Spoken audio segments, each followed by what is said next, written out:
Asuntos abiertos por el animal divino en la filosofía materialista de la religión. El sentido de esta mesa es que determinadas cuestiones que han ido saliendo a lo largo de las 5 jornadas que ya llevamos de curso, pues puedan ser aquí debatidas por los ponentes en principio. Lo que voy a hacer enseguida es simplemente, he ido a lo largo de los diferentes días tomando nota de algunas polémicas que han ido saliendo, las voy ahora mismo a glosar y pues ustedes decidirán por cuál de ellas comenzamos o debatiendo. Lo que sí que es importante es que a la hora de debatirlas, las personas que quieran mostrar su posición pues tienen que salir aquí y si quieren responder hay que salir también aquí, de tal manera para que no nos pisemos a la hora de hablar y sea una cosa un poco ordenada. Bien, la primera de estas cuestiones abiertas que nos han salido en estos días es, pues, por ejemplo, el recuerdo de las polémicas en su momento mantenidas con Gonzalo Puente Ojea sobre la religión, ¿no?, donde el propio Gustavo Bueno y discípulos de Gustavo Bueno confrontaron pues, la posición animista que Gonzalo Puente Ojea sostenía. También dentro de esta primera polémica entrarían la discusión en su momento con David Álvar González sobre la verdad de las religiones primarias. Esta sería pues, una primera cuestión abierta que ha salido, aunque ha salido más bien mencionada pues, a nivel historiográfico más que de contenidos, ¿no?, porque eso ya se ventiló prácticamente pues, hace años.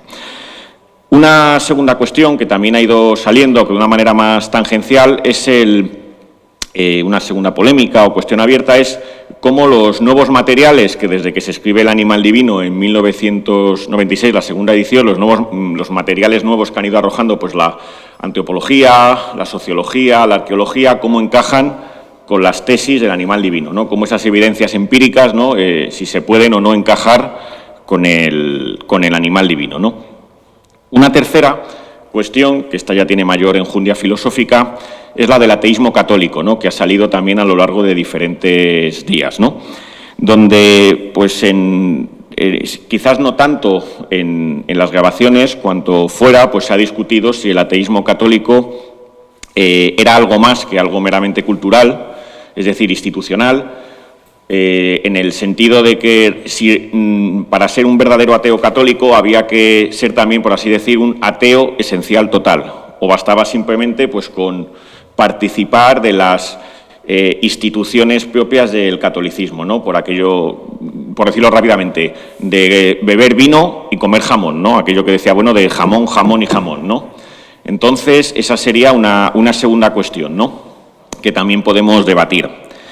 Una cuarta ha sido la de la constitución del espacio antropológico, ¿no?, con su tridimensionalidad. ¿En qué momento se puede decir que se constituye ese espacio antropológico con los 3 ejes, ¿no?, que es algo propio del materialismo filosófico? Una quinta cuestión, y que ha salido pues, recientemente justo en la ponencia anterior, a raíz de la ponencia anterior, es el análisis de la sociología de la religión, ¿no? Ha salido justo ahora en el descanso, pero me parece que tenía también enjundia filosófica como para ponerla aquí sobre la mesa, y es la de si el análisis de la sociología pues, que ha realizado Daniel Alarcón, muy enjundioso, pues recurriendo a la doctrina de la esencia procesual, si no podría ser realizado mejor con las herramientas nosiológicas de la teoría del cierre, es decir, con la anatomía que permite de estudiar en la sociología como ciencia humana pues la teoría del espacio antropológico y luego pues el análisis, por así decir, de la fisiología, de principios, modos y explicar qué cursos operatorios pues desembocan en un cierre categorial pues fenoménico o estricto, ¿no? Entonces ese debate también ha surgido ahora, sobre todo porque y esto simplemente como una mera cuestión, la comento como una mera cuestión, una observación casi empírica, ¿no? En los últimos años, en el entorno de la Escuela del Materialismo Filosófico, es curioso cómo se ha pasado de usar más las herramientas del espacio nosológico, que hace cosa de pues, 10, 15 años parecía que se aplicaban a todo, había quien las aplicaba a la literatura, al cine, ¿no? Y ahora se observa como que lo que más se aplica es curiosamente la doctrina de la esencia procesual. Y entonces, pues es un tema a debatir, pues en qué casos se puede aplicar una u otra o cuál es más conveniente, ¿no? Esos límites entre ontología, nosología, entre las herramientas que nos dispone el materialismo filosófico, pues para analizar pues diferentes cuestiones, ¿no? Y si en cierto modo pues a veces no se abusa, igual que se abusó muchísimo de la teoría del espacio nosológico, sino a día de hoy pues las herramientas de la esencia procesual, pues tendemos a ver esencias procesuales en prácticamente todo, ¿no? Lo cual a mí me recordaba un poco a Latour, ¿no? Que para el que todos son redes de redes, ¿no? Pues parece que ahora estamos un poco en que todos son esencias procesuales, y sí, eso tiene su parte de verdad, su fulcro de verdad, pero también habría que intentar pues ver un poco ahí cuáles son las limitaciones. Y una sexta cuestión, que es la del, ha salido también, es la del, en relación con cuestiones relacionadas con la filosofía materialista de las religiones, el papel de la Iglesia Católica, si es o no es egotrascendental, ¿no? Y también el papel de M en relación con la religión, ¿no? Bueno, pues estas serían las 6 cuestiones que he ido reseñando. Y podemos empezar, pues, por la que veo allí, pues, Daniel, si quieres. Empezamos entonces discutiendo si les parece, pues, si el análisis sociológico de la religión amerita realizarse mediante la doctrina de la esencia procesual, como lo ha hecho Daniel, o alternativamente se podría realizar con mejores herramientas con el mallazo de la teoría del cierre categorial. Bien, voy a estructurar mi exposición en 2 partes. La segunda parte, que es la que primeramente voy a empezar por avecinar, es que se trata de una falsa disyuntiva. Es decir, o bien se utiliza la teoría de la esencia procesual desde el punto de vista ontológico, o bien se utiliza la teoría del cierre desde un punto de vista nosológico. Y lo que voy a defender es que hay una circularidad entre los 2 momentos. Y la primera parte, que es por la que voy a comenzar, antes de desarrollar la segunda, es la teoría de la esencia desde el materialismo filosófico en su sentido más amplio. Primeramente, en cuanto a la teoría de la esencia, voy a decir que esto me voy a amparar en un artículo que tengo sin publicar y que, por otro lado, tampoco tengo previsto que salga publicado recientemente, que es Construcción de una doctrina materialista de la esencia, donde propongo una redefinición de la idea de esencia y, principalmente, avecino las conclusiones que obtengo en este artículo, es que la idea de esencia tiene 2 modos, principalmente un modo que corresponde a la unidad y distinción de los fenómenos que se toman como denotándum de un nombre, es decir, parto del nombre mesa, y entonces la esencia de la mesa es que tienen en común toda la mesa, que lo diferencia de cosas que no son mesas como vasos, sillas, etcétera, ¿no? Y luego una segunda acepción de la palabra esencia, que es la esencia en el sentido nosológico, en el cual se dice que los teoremas suponen un regreso a un plano esencial, es decir, las estructuras esenciales, en cuanto a que impiden una disociación entre la materia y la forma nosológica y, por tanto, la constitución de una hiperrealidad, en el sentido que se puede decir que son esencias los átomos, en el sentido del modelo atómico de Bohr o de quien sea, ¿no?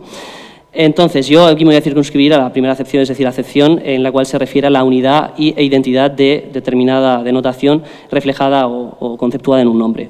En esta acepción, pues se pueden encontrar 3 formatos diferentes de esenciación en el materialismo filosófico. La esencia es siempre una construcción, es decir, no es algo dado in re, de una manera totalmente que se pueda reflejar sobre la conciencia o algo semejante con el realismo ingenuo de Aristóteles, o bueno, no tan ingenuo en según qué. Ni tampoco es algo que establezca una distinción metamérica respecto a la existencia, sino que una circularidad, eso como dos conceptos conjugados entre la esencia y la existencia. El sentido de que la existencia es siempre una existencia enclasada, es decir, cuando hablo de mesa, la idea de la mesa fenoménica presupone ya un concepto de mesa o una idea de mesa, es decir, se da enclasada en un aspecto tercio genérico, la esencia está muy relacionada con el M3, así como cuando hablo de una esencia de mesa, como también enfatizaba el otro día Tomás García en una intervención que tuvo, aunque yo creo que no era exactamente a lo que yo me estaba refiriendo, pero bueno, en cualquier caso el otro día, no hay ninguna esencia que no tenga una existencia, es decir, que puesto que la esencia es la unidad de identidad de ciertos referentes empíricos reflexionados en un nombre, una esencia que no tenga referenciales empíricos, es decir, que no exista, pues es una pseudoesencia o una pseudoidea, un pseudoconcepto, un paraconcepto, pero no es propiamente esencia. Esta definición de esencia, hay 3 modos de esencia de materialismo filosófico. Primer modo de esenciación, de construir una esencia, el formato porfiriano, es decir, género más diferencia específica. Segundo modo de esenciación, el formato plotiniano, es decir, el género radical, núcleo, cuerpo, curso. Tercer modo de esenciación es el género anómalo o variacional, en el cual se componen diferentes componentes o diferentes partes de un modo sui generis mediante combinaciones de algún tipo, ¿no?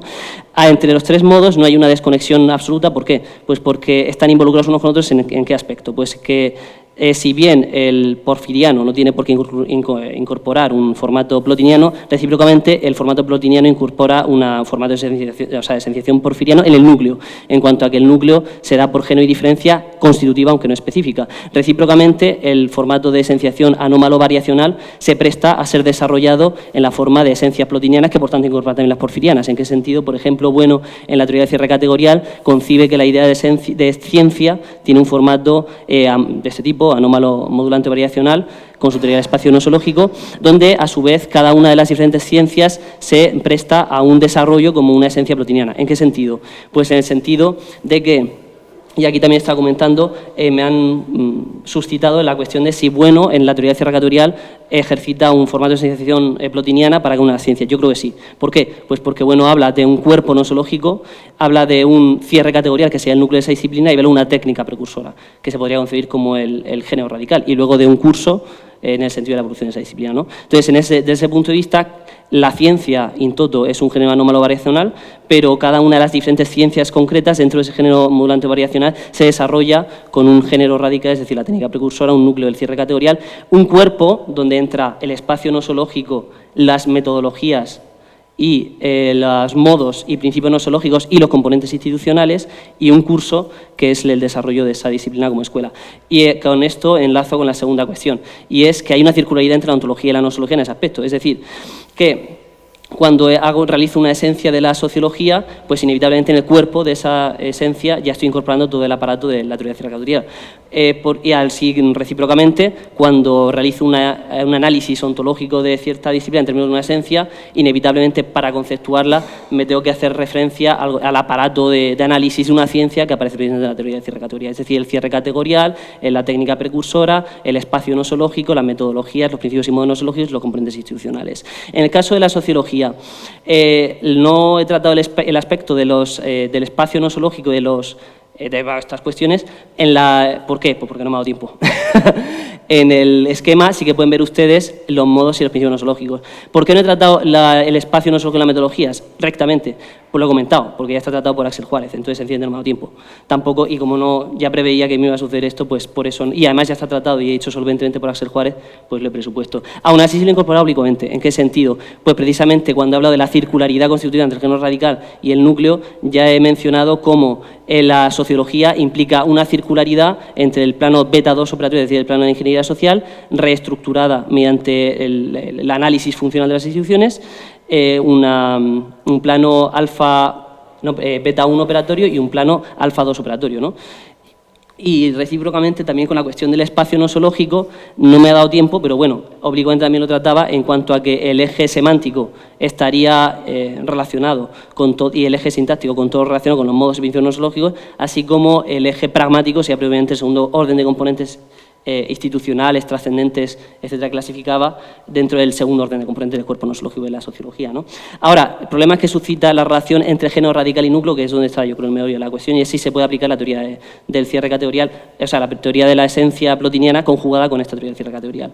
Aquí yo creo que hay dos posiciones diferentes. Por un lado, la de Caitz. Caitz me ha comentado que no aplicaría en ciertos casos a otras disciplinas, principalmente a las ciencias, pero no aplicaría a la sociología. Y por otro lado, otra posición que ha sido expuesta también en el descanso por Iñonga y por Carlos Madrid, que ellos consideran que no aplica a ninguna de las ciencias, ¿sí? Entonces estas son dos posiciones distintas. Yo aquí plantearía la siguiente respuesta, y es que el nombre de una disciplina se presta necesariamente a un formato de esenciación. ¿En qué sentido? En el sentido de cuando uno pregunta ¿qué es la sociología? ¿O qué es la biología? ¿O qué es la geometría? Pues esta respuesta alude en el qué es a una esencia. Entonces esta esencia puede ser porfiriana, plotiniana o anómala o modulante, aunque como digo no se excluyan porque la anómala incluye la plotiniana, la plotiniana incluye la porfiriana. En el caso de las ciencias estrictas, a mí me parece que es evidente por lo que decía la teoría de cierre, porque bueno, ella lo considera el núcleo del cierre categorial, el género, etc. En el caso de la sociología, la argumentación que yo exponía es que efectivamente hay una cosas diferentes respecto a ciencias estrictas, y es que en el caso de las ciencias humanas la técnica precursora queda incorporada al ciclo, a la vorágine que introduce la disciplina en cuestión. Razones por las cuales esto tiene que ser así. Primero, argumentar que esta es implica la anamorfosis constitutiva de la disciplina, a mí me parece que supone dos posibles dificultades. La primera dificultad que supone, y por la cual yo creo que rechazo y que tiene que ser formulada, o sea, que tiene que ser formulada en los términos que yo lo he articulado, la primera dificultad es que supondría retrotraer ad infinitum a la disciplina en cuestión. Es decir, si no hay manera de distinguir la sociología de la ingeniería social o la psicología de la psicoterapia, eso supone sustancializar la sociología como una disciplina que existe desde que hay ingeniería social, es decir, que existe desde que está el Estado, lo cual supondría decir que hay sociología en la antigua Grecia, que hay sociología tal. Si yo sostengo que la sociología está del siglo XIX, entonces tiene que haber algún tipo de característica mediante la cual se introduce un corte ontológico entre la ingeniería social y la sociología capaz de dar origen a una disciplina, ¿no? Que ese corte ontológico yo lo ponía en el paso del análisis moralista de las instituciones a un análisis funcionalista en términos de necesidades e intereses de los agentes, ¿no? Y en el caso de la psicoterapia lo mismo, la psicoterapia estaría también en la catequesis, pero en el siglo XIX desde un marco determinista en el cual el sujeto aparece condicionamiento operante, ¿no? Y luego una segunda objeción es que la respuesta al qué es de una disciplina como pueda ser una ciencia humana, en este caso la sociología, pues si planteamos la necesidad de establecer unos tres formatos, el formato porfiriano a mí me parece que es inadecuado por dos razones. La primera porque supone un formato intemporal que no es adecuado, yo creo, para tratar ninguna institución, en el sentido de que cada institución, toda institución histórica, como es una disciplina, tiene algo que le da lugar, es decir, un género radical, un núcleo, es decir, algo que resulta la reestructuración destructiva de ese género radical hacia una esencia nueva, y tiene un transcurso histórico en el cual se van acumulando ciertas partes, ¿no? En el sentido de toda institución desde este punto de vista, de una manera cuasi axiomática, yo creo que debería ser sometida al formato plotiniano de esenciación, apagógicamente al formato porfiriano y apagógicamente respecto de la posibilidad de no dar ninguna esencia de esa cuestión, lo cual supone considerar la disciplina en cuestión, por ejemplo, como un puro equívoco, es decir, la sociología no tiene nada que la caracteriza, sino que es un amalgama de métodos. Sin embargo, está claro que a veces decimos que X es sociológico y otra cosa no es sociológica, con lo cual tiene que haber alguna unidad. Y luego esa amalgama de métodos, que también se ha comentado, por ejemplo, método estadístico, yo que sé, otro tipo de métodos que se pueden hablar, solo se me ha mencionado el estadístico, lo que hay que decir es de qué modo se incorpora en el cuerpo de esa disciplina, es decir, con metodología, al núcleo en cuestión, en la medida en que ese núcleo, es decir, la explicación por funciones sociales, requiere un análisis empírico, sí, que precisamente favorece el método estadístico, como de hecho se puede rastrear en Durkheim en su artículo, en su estudio El suicidio, que es el primero en el cual incorpora ya el aparato metodológico estadístico, que supone un regresus desde el plano puramente fenoménico del fenómeno del suicidio hasta un explanandum más certero y más riguroso, precisamente porque se puede amparar en un regresus a alfa 2 del plano genérico estadístico, para ver qué estadísticas de suicidio hay en España, en Alemania, en países protestantes, en países católicos, precisamente para encontrar qué diferencia, qué características estructurales y funcionales hay diferentes entre los diferentes países para que determinen esas diferentes desviaciones estadísticas. Es decir, que la estadística tiene una función principalmente perfeccionar el explanandum, es decir, lo que hay que explicar. Y esa sería más o menos la posición que yo defendería. Marcelino, ¿querías intervenir? Ven, Daniel, tienes que ¿O me quedo cambiar. aquí en tercero? Me vengo yo aquí. Bueno. No, pero siéntate para grabar, que yo creo que es mejor, ¿no? Vente, Daniel, si quieres, cámbiate a este. Y si alguien más, ahora luego a continuación, quiere intervenir en este tema, pues que levante la mano y si no hay nadie que quiera intervenir en ese tema, cambiamos a otro. Sí, bueno, yo quería salir ya para plantear también la otra posición, que es la de Íñigo, para plantear la otra posición, que es la de Íñigo y Carlos Madrid, creo, y a la que me quiero sumar también. ¿No se oye? Sí. Había dicho que salgo para plantear desde la posición de Íñigo, creo que puedo decir esto, y de Carlos Madrid, la cuestión de la esencia, ¿no? Yo creo que el planteamiento es este, que la esencia, cuando se habla en el sentido de esencia ontológica, de esencia, núcleo, curso, etcétera, esencia plotiniana, no se plantea como dicotomía con respecto a la esencia gnoseológica. que son dos planos completamente distintos. Y que por lo tanto no cabría decir que hay como una especie de falso dilema ni nada de eso, porque son cosas completamente distintas. En segundo lugar, me parece que el planteamiento absorber las cuestiones noseológicas en un planteamiento ontológico de tipo plotiniano corre el peligro siguiente, que hay que buscar un núcleo y que entonces ese núcleo se convierte en objeto de la ciencia y que es el que se va a desarrollar y por lo tanto conculca uno de los principios de la teoría del cierre categorial, que es que las ciencias no tienen objeto, sino que tienen campo, con múltiples objetos, y que no se puede privilegiar un objeto de la ciencia como núcleo de esa ciencia, que después se va a desarrollar. Eso desde una perspectiva, diríamos, de la naturaleza de la cuestión. Es decir, las ciencias no tienen un objeto, tienen un campo con múltiples objetos, y ese objeto que se selecciona como núcleo no puede ser objeto privilegiado. Y después la otra cuestión es que cuando tratamos de la esencia de cualquier institución, pues es previo el análisis noseológico. Y ese análisis noseológico supone la roturación de muchos campos, de muchos términos, hasta poder llegar a una esencia. Y no podemos tener esa esencia en ninguna ciencia desde el principio, porque si no, si el análisis noseológico de una institución determinada supone, por ejemplo, de la felicidad o de la ciudad, etcétera, supone muchos núcleos con muchos cursos y entonces, ¿cómo podemos llegar a finalizar para buscar otro núcleo en la parte ontológica? Es decir, ahí hay me da la impresión de que hay como una especie de contradicción. Y por otra parte, ya para finalizar, la pregunta ¿qué es una cosa? En el plano noseológico tiene que ver con la distinción y la unidad de las ciencias. Y la pregunta, ¿qué es algo? En el plano ontológico tiene que ver con la naturaleza de esa cosa, no con la cuestión noseológica. Es decir, si yo pregunto qué es la geografía, tiene que ver con la cuestión de la unitate et distinctione scientiarum.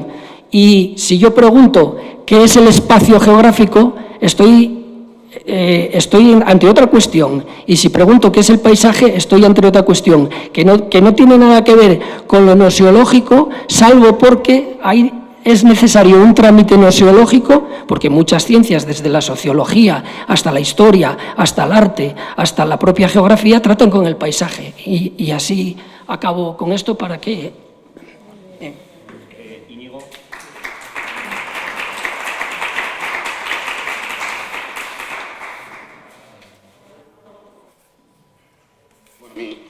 Mi intervención va a ser muy breve y además, complementaria con lo de Marcelino, porque voy a decir algo sobre la última parte de lo que dijo Marcelino y que yo, pensando ahora, quizás es lo que puedo añadir a esta discusión tan interesante que ha sido suscitada por una ponencia tan fértil como esta de Daniel, ¿no?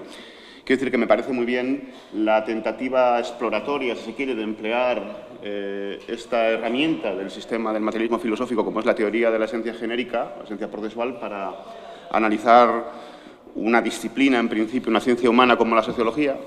Pero creo que yo, según la estaba escuchando, me parecía muy interesante, pero había algo que me chirriaba, no sabía exactamente qué, y luego discutiendo en el café, pues vamos a ver, quizás lo que da unidad a no ya la sociología, por supuesto, pero voy a generalizar más, lo que da unidad a una disciplina científica, en el sentido de la pregunta noseológica por la unidad y la distinción de las ciencias, lo que da unidad a una disciplina científica es su cierre categorial.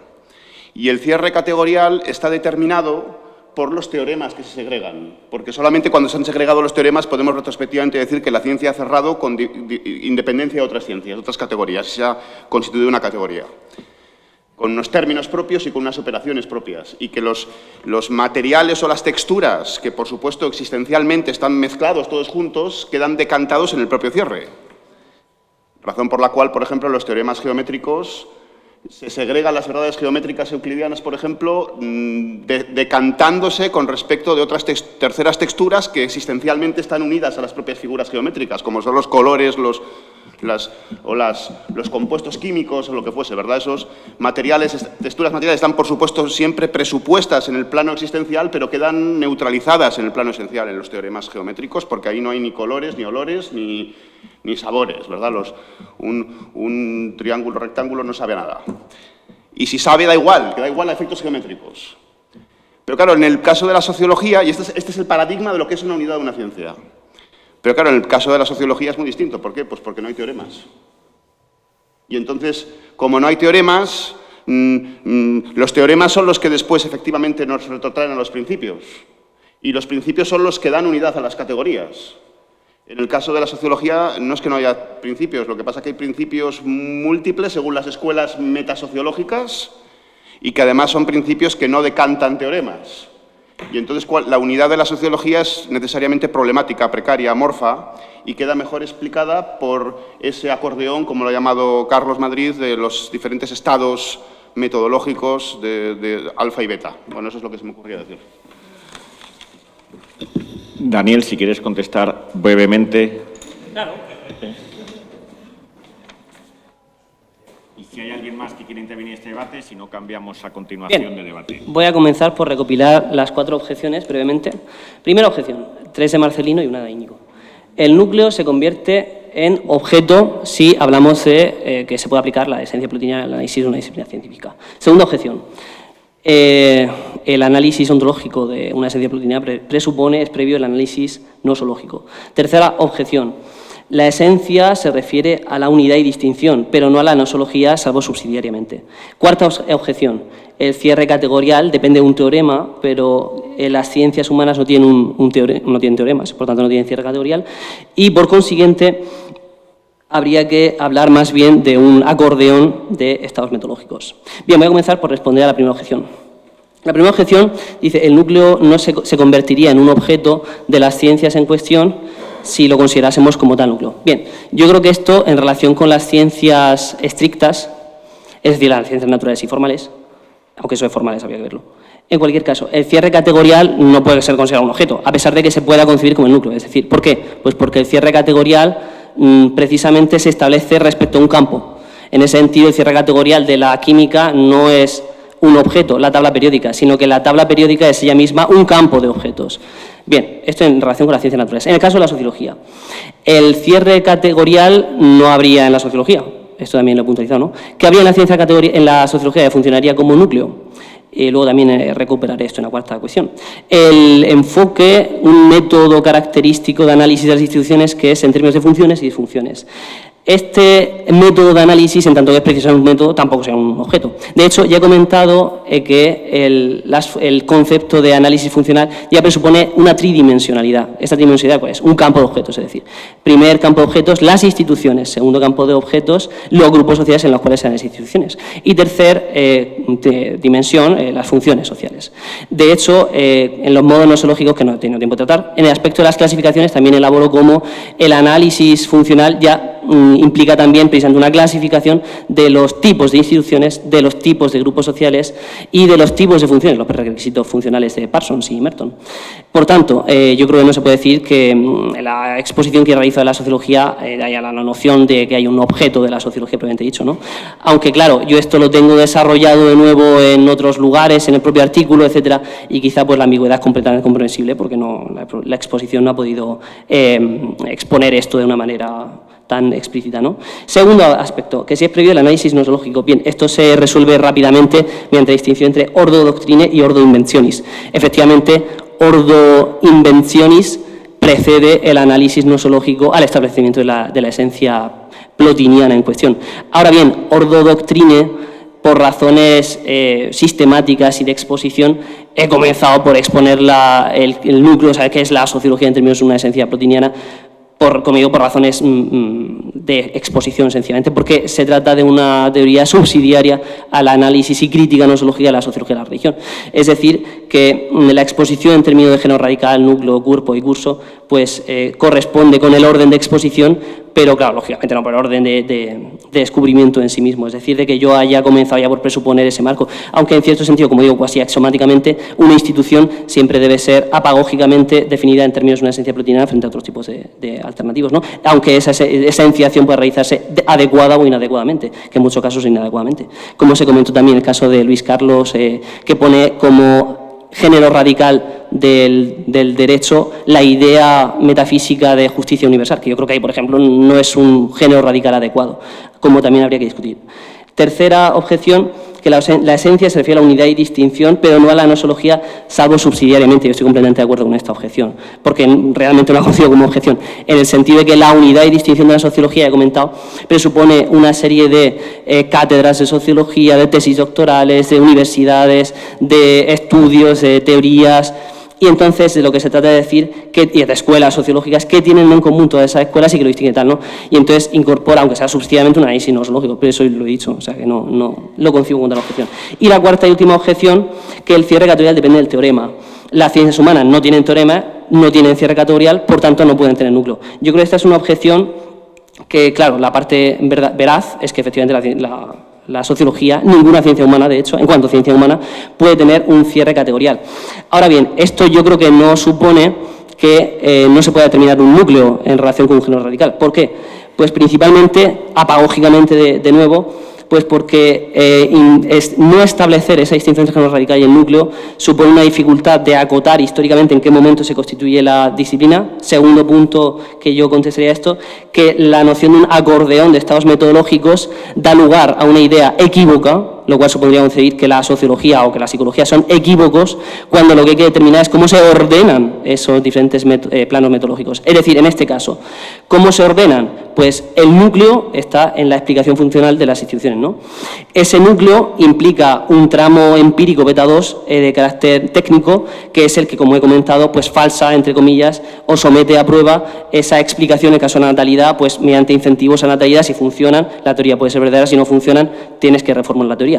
El regreso correspondiente hacia otros estados, el método estadístico, como antes comentaba, el suicidio en Durkheim, supone una reformulación y precisión mejor del explanandum que hay que realizar, y en ese sentido se justifica también el regreso saltar. Las clasificaciones que se realizan en el tramo de la teoría sociológica se explican porque precisamente también permiten acotar qué tipo de grupo social en relación con qué tipo de institución, en relación con qué tipo de función, es decir, qué prerequisito funcional se está estableciendo la relación entre las tres dimensiones, que incluye ya inherentemente la teoría explicativa. Es decir, que se pueden justificar todos esos planos en relación con ese núcleo precisamente, pero si no se da un núcleo, entonces se encuentra la dificultad de cómo coordinar y unificar, es decir, ordenar y por tanto dar la unidad y distinción de esa disciplina en cuestión, como puede ser la sociología.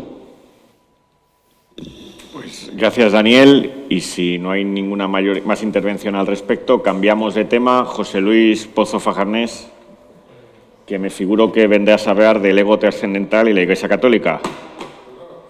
¿No? ¿Ah?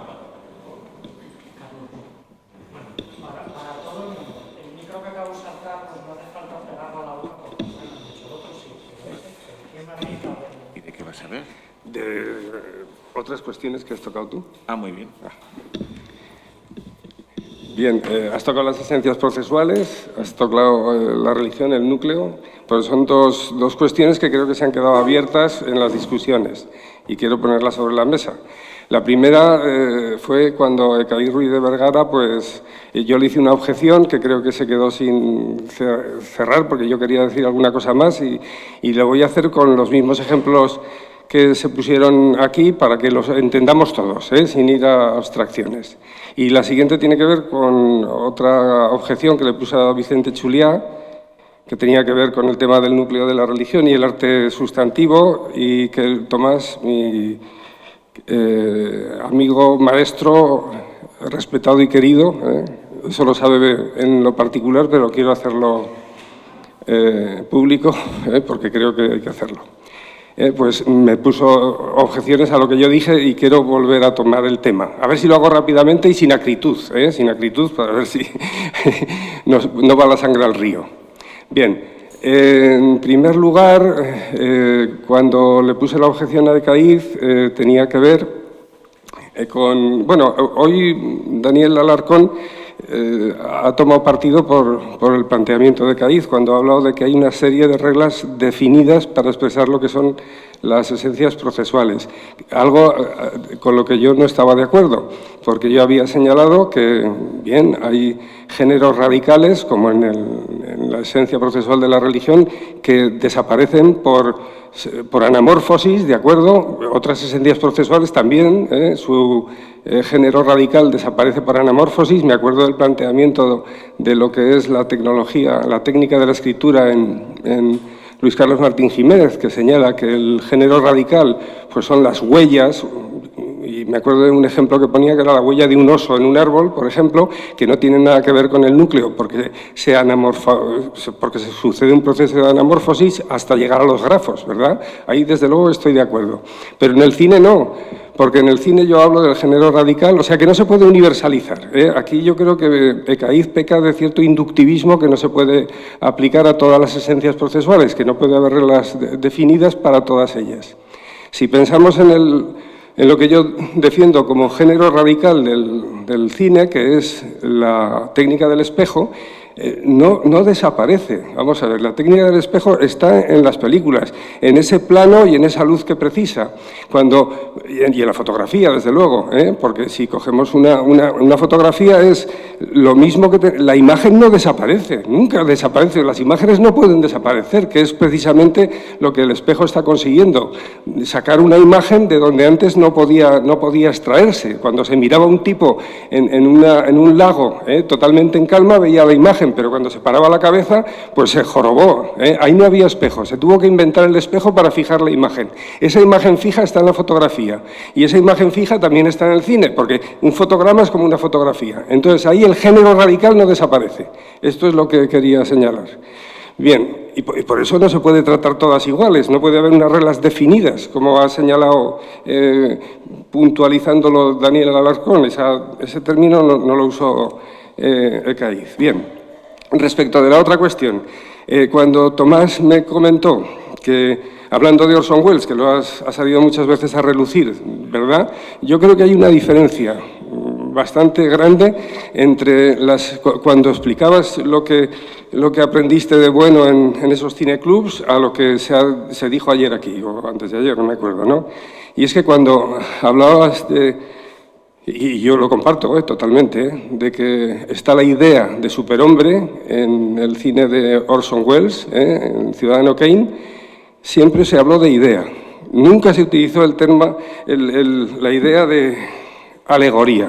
La idea de alegoría es una introducción nueva, que yo creo que viene a partir de los planteamientos que desarrolla también Caiz, y que supongo que en una filosofía de la literatura pues tiene mucho que ver, porque Bueno utiliza y nos desarrolla lo que son las alegorías en la poesía y en la literatura, en el Quijote, pero bueno, en fin, que cuando se trata de amplificar o llevar inductivamente esa metodología pues para expresar qué es otras artes, pues no funciona. Yo creo que la alegoría en el cine, es más, no creo que venga por lo que se señalaba, también lo señalaba Vicente Chuliá, ¿no? Por medio de esa estilización. La alegoría es lo que estiliza y lo que hace que algo sea sustantivo. No estoy de acuerdo. No estoy de acuerdo porque en el cine concretamente, pues yo qué sé, para que surja Ciudadano Kane, pues no es el autor el que lo consigue. Joder, Ciudadano Kane tiene a un técnico de fotografía espectacular, que ha trabajado con John Ford, con Howard Hawks, con William Wyler, que es Greg Toland.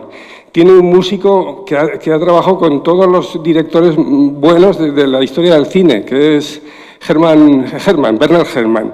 Tiene un guionista como Mankiewicz. Entonces, ¿quién consigue la estilización? Desde luego que Orson Welles tiene también un papel importantísimo, es el director del cine, pero un director de cine no es solo el que hace la película. Esto es lo que decían los de la Nouvelle Vague, ¿no? Pero los de la Nouvelle Vague vemos las películas originales y la fotografía es una chapuza, pero una auténtica chapuza. Tienen que aprender.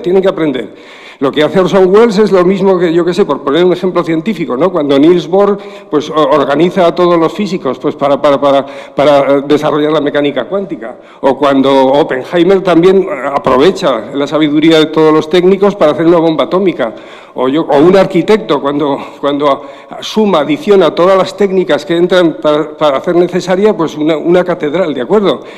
Es el arquitecto el que lleva la estilización desde su genialidad. Yo creo que esto es pecar de romanticismo, vamos, de la filosofía romántica. Bueno, estas son las objeciones que quería poner. Pues si alguien quiere intervenir para contestar.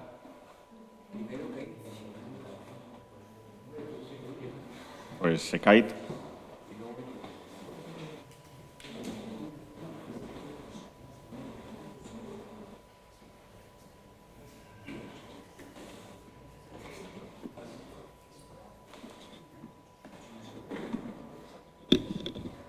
Yo, en mi condición de filólogo, que tanto se ha ponderado últimamente, voy a empezar leyendo un texto de Gustavo Bueno, que me gustaría tenerlo en el libro, pero como esto es improvisado, pues he tenido que buscarlo. El texto es el siguiente, dice, bueno, este mínimum que atribuimos a la idea de esencia genérica, núcleo, cuerpo y curso, y según la cual una esencia genérica en modo alguno podrá ser reducida a su núcleo, puesto que el cuerpo también es esencial, etcétera, puede ilustrarse en el campo de la teoría de la religión, de la teoría política y, desde luego, con ejemplos tomados de dominios categoriales muy alejados de aquellos, dominios categoriales. Pero cuidado al ejemplo que pone inmediatamente después. Limitémonos a un ejemplo geométrico. Si las cónicas son una esencia genérica del campo matemático, su núcleo podría ponerse en la intersección del plano secante y la superficie del cono, ambos componentes o elementos del núcleo. El cuerpo de esa esencia genérica estaría constituido por el conjunto de funciones polinómicas, que convienen a las líneas de intersección respecto de sistemas exteriores de coordenadas. El curso de esta esencia es el conjunto de las especies, elipse, hipérbola, que van apareciendo y entre las cuales figuran la recta, el punto, curvas degeneradas, etc. Esto es un ejemplo de aplicación de la teoría de la esencia genérica en un dominio categorial, pero si se dan cuenta, Bueno no lo aplica a la categoría, no lo aplica a la geometría, no lo aplica a las matemáticas, sino que lo aplica a un dominio concreto de esa categoría. Entonces, el asunto no es en abstracto, ¿se puede aplicar la teoría de esencia genérica aquí y allá? No. Hay que hacer una roturación del campo primero, hay que analizar primero los materiales desde un punto de vista nosológico o no nosológico, porque no todos son categorías, y luego ver en cada caso cómo se va desestructurando ese género radical. Y eso es lo que yo no he visto en el caso de la sociología. Me estoy refiriendo evidentemente a lo de Daniel, luego recogeré lo que ha dicho José Luis Pozo Fajarnés. Yo lo que no veo es, sobre todo, esa analogía que él ha hecho entre las matemáticas y la sociología, diciendo que, por ejemplo, en las matemáticas el género radical sería la agrimensura o las técnicas vinculadas, pues no sé, a la construcción de pirámides o lo que fuera, y después el núcleo ya sería, pues eso, los teoremas matemáticos, porque los teoremas matemáticos reformulan, refunden esos elementos propios de ese supuesto género radical a otra escala. Eso es lo que ha dicho también Íñigo Ongay. Los teoremas refunden esos elementos, pero desestructurando los primeros, convirtiéndolos en términos de un campo ya roturado, rectas, vértices, planos, lo que fuera, y reestructurándolos desde el punto de vista de los teoremas, que están ya a escala alfa operatoria. Es decir, que esas operaciones técnicas ya se han segregado.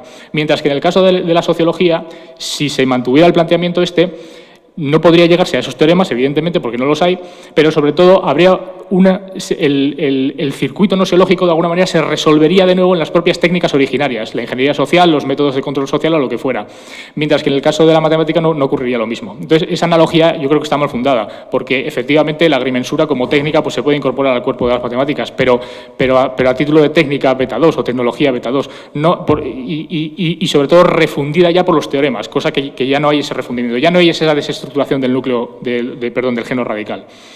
Sobre lo que ha dicho José Luis Pozo Fajarnés, pues hombre, hay varias cosas de principio que yo creo que son erróneas. Para empezar, la reducción de la idea de alegoría a un dispositivo puramente retórico-literario. Eso no es tan bueno, en absoluto no es tan bueno, y de hecho lo hemos leído 1000 veces y lo leyó Chulia el otro día. Bueno habla de alegorías en música en el diccionario filosófico, lo dice claramente, hay alegorías, pone varios ejemplos.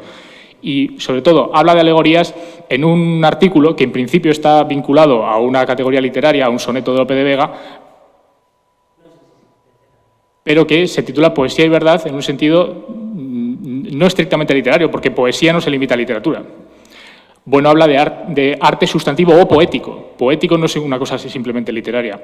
Y entonces, y además, no ya solo porque lo diga Bueno explícitamente y lo hemos leído, sino por una cuestión histórica. Yo estuve 2 horas en una lección que citó el otro día Chulia hablando sobre las modulaciones históricas de la idea de alegoría. Y la modulación retórico-literaria de la idea de la alegoría es una idea más de la idea de la alegoría. Pero si recorres toda la Edad Media, si recorres, en fin, hay abundantísimos ejemplos de la idea de alegoría usada no en un sentido puramente verbal, la distinción de alegoría in verbis de alegoría in factis, que se refiere a lo que dice Bueno, que es la alegoría como una estilización de ideas filosóficas ejercitadas y sobre todo estructuradas en un campo que dices, bueno, es que lo importante no es la alegoría, lo importante es que hay una fotografía muy buena o que hay... Pero esos son elementos autogóricos. La fotografía son elementos fundamentalmente autogóricos. Bueno, ya sé que tú tampoco crees que haya elementos autogóricos en el cine, pero es que es evidente, hay autogóricos en el cine y en todas las artes, necesariamente, porque la inmanencia autogórica es la propia base técnica de la que hay que partir. Entonces, la clave no son las alegorías, no es porque haya una alegoría esta obra es sustantiva, en absoluto, no es eso, porque alegorías las hay muy vulgares y las hay que están al servicio de otros asuntos, que están al servicio de asuntos nematológicos o ideológicos o de otras categorías, de otros asuntos, que pueden ser alegorías serviles, ideas serviles, lo que fuera. El asunto es cómo esa alegoría, esa idea, está concatenada internamente con los otros planos de la obra, autogórico, literal, etcétera. Y bueno, sobre el análisis que tú haces del cine, pues no es que lo universalice, es que sencillamente, para empezar, Bueno lo dice explícitamente. No hay ningún pasaje de la obra de Bueno en lo que diga, bueno, es que la teoría de la esencia se puede aplicar más o menos como se quiera, no tiene por qué haber anamorfosis, no. Siempre cuando habla de la esencia genérica, bueno, tanto en el pasaje que cité del animal divino como en el primer ensayo de las categorías de las ciencias políticas, siempre ejercita ese modelo, el modelo de la anamorfosis. Pero más allá de que lo diga Bueno, es que es evidente, es decir, para hablar de una esencia genérica propia tiene que haber una discontinuidad con otras esencias, porque si no hay una mezcla, y me dices, no, también puede haber un esquema de reducción. Hombre, pues si hay un esquema de reducción, lo que me estás diciendo es que no hay una esencia genérica propia. Porque si el género radical se identifica con el núcleo, entonces es que ese núcleo está dependiendo del género radical estructuralmente, entonces no hay esencia genérica propia. Ese es el asunto. Y yo lo que veo en el cine, porque no hay rebasamiento anamórfico de los procedimientos internos categoriales del cine. Todo lo que tiene que ver con la composición fotográfica, todo lo que tiene que ver con la profundidad de campo, con, en fin, la propia estructuración literal de la historia, todo, absolutamente todo, está roturado por una tradición artística previa, y es que el propio Bueno lo dice clarísimamente en La fe del ateo, en ese capítulo que dedica al cine. Dice, hay una perspectiva cinematográfica anterior al cine. Entonces el cine lo que hace es organizar tecnológicamente una serie de elementos que ya estaban roturados por esa tradición, y por eso a mí me parece certera esa denominación del cine como arte mixta. Entonces, salvo que alguien me plantee cómo se estructura esa esencia genérica en el cine, justificando paso a paso cuál es el género radical, cuál es su desestructuración, su reestructuración anamórfica, y justificándomelo todo, hasta que no vea yo eso, yo creo que el cine no tiene una esencia genérica propia. ¿Quiere esto decir que el cine sea una cosa despreciable o de segundo orden o que no haya que estudiarlo? No, quiere decir que hay que estudiarlo de acuerdo con otros instrumentos teóricos, sencillamente. Y no utilizar la teoría de la esencia como eso, como el hecho de Procusto. Eso es lo que yo diría fundamentalmente. Tomás, hay varias palabras pedidas, entonces Tomás, Vicente, luego Daniel, luego Miguel Ángel, luego Tomás. Como hay muchas palabras, sí que ruego que para que esto sea un poco ágil, pues... Bueno, pues yo creo que no, porque si no estamos aquí hasta mañana. Entonces vamos a intentar, y así puedes contestar también a las cuestiones que ahora Tomás plantee. Pero es que... Bueno, nada, bien, nada.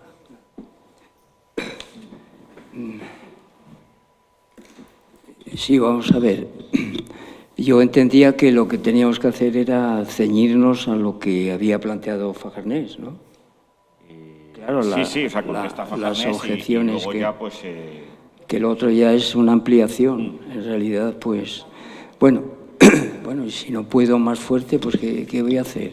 Claro. Vamos a ver. En primer lugar, efectivamente, cuando salió este asunto ayer, pues yo recordé, ¿no?, mi experiencia en en el año, era el año 65, 1965 acaso, 65, el curso 65-66. Y la primera, vamos, el primer comentario en Fajarnés es que aquello no era cineclub, era una institución académica, era un seminario. Es decir, que don Gustavo nos proponía que viéramos una película fuera, o sea, que no era una tertulia después de una película, sino que teníamos que verla como material previo y luego pues nos teníamos que someter a la disciplina de un seminario en el cual, por ejemplo, estaba también Valdés del Toro, Vidal Peña, vamos, era en la universidad y era un asunto diferente de lo que es un típico cineclub. Y entonces, pues efectivamente allí es probable que don Gustavo no utilizara la palabra alegoría, te lo admito, sino más bien, más que idea, doctrina del superhombre. Esa película la vimos con mucha... porque era una propuesta, igual que también lo he dicho, lo digo en el prólogo, ¿no? Las películas de Eisenstein, le gustaba mucho y le parecía a él que también había ahí unas imágenes muy... Bueno, pues ahí acaso, fíjate tú, ahí a lo mejor sí que con lo de Acorazado Potemkin y Octubre, que las vimos con mucho fervor, además éramos muy partidarios de ese sistema político, los que... Pues es probable que ahí hasta incluso utilizar la palabra alegoría, de la revolución. Así como en Ciudadano Kane probablemente usara solamente el término idea o el término doctrina, ahí sí. De todas las maneras, si yo he utilizado la palabra alegoría, lo hago con fundamento. ¿Por qué? Pues un poco lo ha insinuado Ecaiz. En el diccionario de filosofía, cuando don Gustavo, hay un momento en el que hace un comentario de piezas musicales de Händel y de Bach, la primera de las piezas musicales, la de Händel, pues se refiere al poder. Y entonces ahí sí que utiliza la palabra alegoría. Es decir, que lo que hace Händel es una estilización de realidades políticas que tienen que ver con el poder. Mutatis mutandis, lo que ocurre en Ciudadano Kane también tiene que ver con el poder.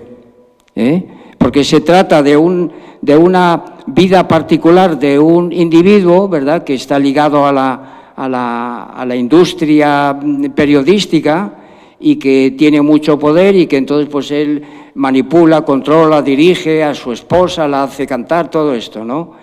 Y entonces a mí me pareció, que no sé si es del todo acertado, José Luis, pues me pareció que sí que cabía de alguna manera el catalogar eso que podía ser idea o que podía ser doctrina como la alegoría, una estilización de aquellas operaciones que hacía un individuo real, ¿verdad? Y que bueno, pues eso, que Orson Welles tiene la gran habilidad, pues de a través de sus técnicas cinematográficas, pues hacernos ver ahí eso, lo que don Gustavo decía, pues la doctrina del superhombre. Igualmente podríamos decir con respecto a esas piezas que comenta don Gustavo, y ahí sí que aparece la palabra alegoría otra vez, de Händel, con respecto pues a composiciones musicales donde aparecen, fíjate bien, las ideas, pero que las ideas de cielo e infierno. Y ahí sí que musicalmente se puede estilizar con alegorías sonoras, escalas ascendentes, escalas descendentes. Esto lo dice don Gustavo en esa página del diccionario. Luego, la alegoría no solamente es propia de la literatura, lo es también de la música y lo puede ser del cine, tal y como lo vemos nosotros. ¿Tú no lo compartes? Bueno, bien, es una disputa que vamos a mantener durante mucho tiempo y yo deseo que sea en este tono que lo estamos haciendo ahora. Y nada más, esto es lo que tengo que decir. Vicente.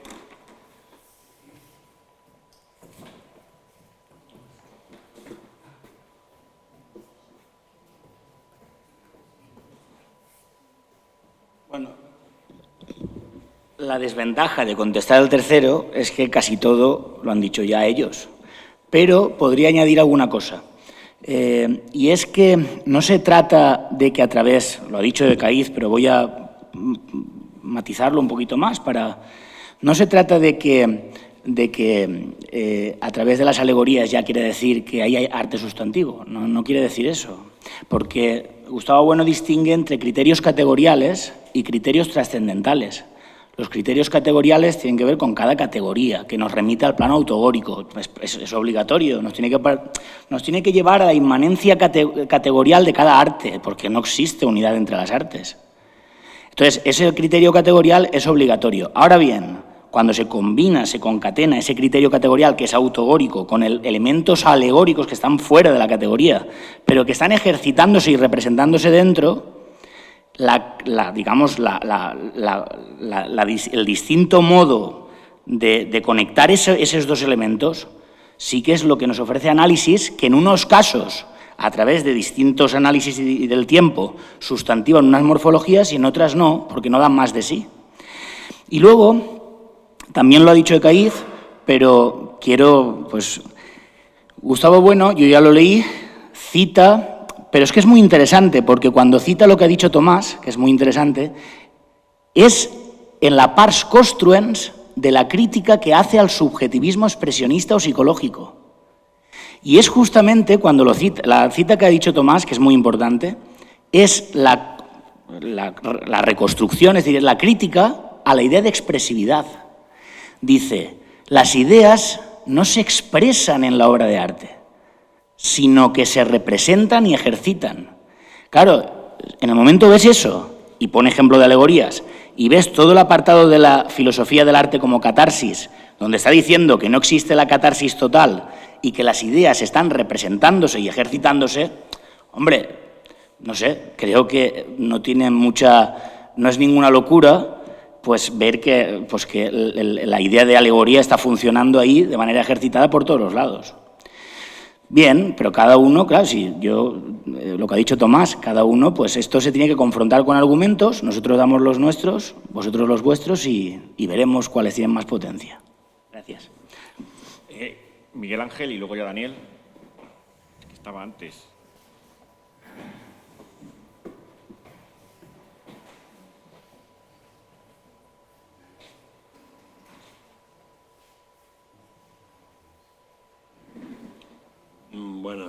Buenos días. Gracias por darme la oportunidad de hablar.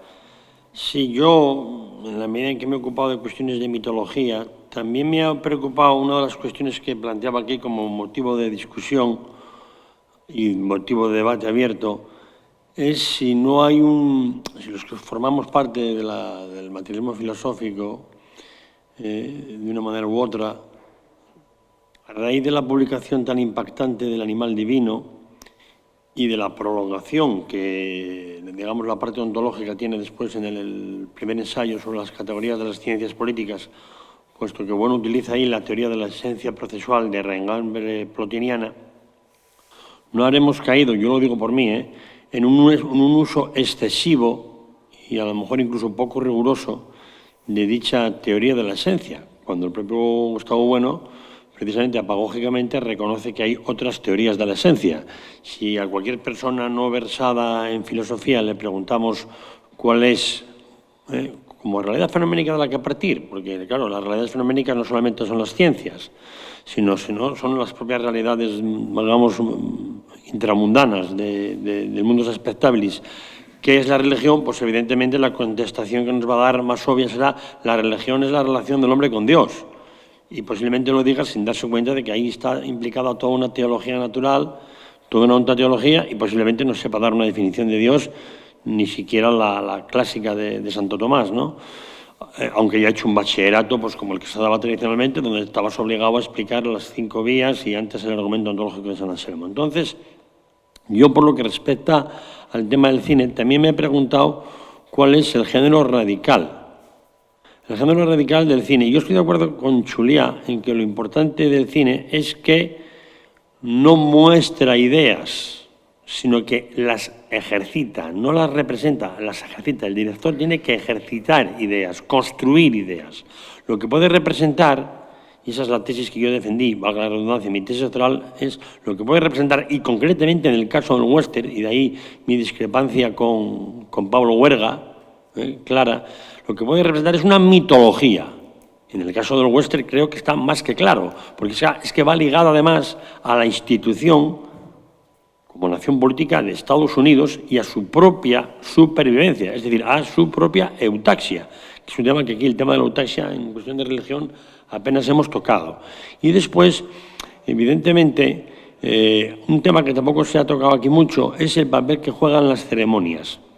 Bueno, antes de desarrollar la teoría de las instituciones, en el Basilisco XVI, desarrolló la teoría de las instituciones. Porque claro, si a alguien le preguntáramos a nivel mundano, bueno, ¿para usted qué representa una misa?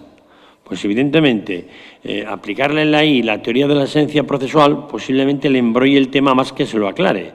Y bueno, no es que, digamos, deseche siempre la teoría porfiriana de la esencia, del género y diferencia específica. De hecho, bueno, cuando habla de ceremonias, habla de procesos que desbordan, por supuesto, el marco etológico, aunque tengan una raíz previa en los rituales, pero el concepto de ritual tiene una clara aplicación gnoseológica en el ámbito de la etología, no en el ámbito humano. En el ámbito humano se habla de ceremonias. Una misa no sería una misa si durase 1 año y 5 meses. Una misa pues, puede durar entre media hora y 1 hora, no más, entre otras cosas porque el sujeto humano es un sujeto animal que tiene necesidades fisiológicas y que está sujeto a las leyes de la termodinámica, que tiene que orinar o que tiene que comer. Entonces creo que en ciertos contextos sí cabe aplicar la teoría de la esencia, no solamente porfiriana, no solamente plotiniana, sino también la esencia porfiriana.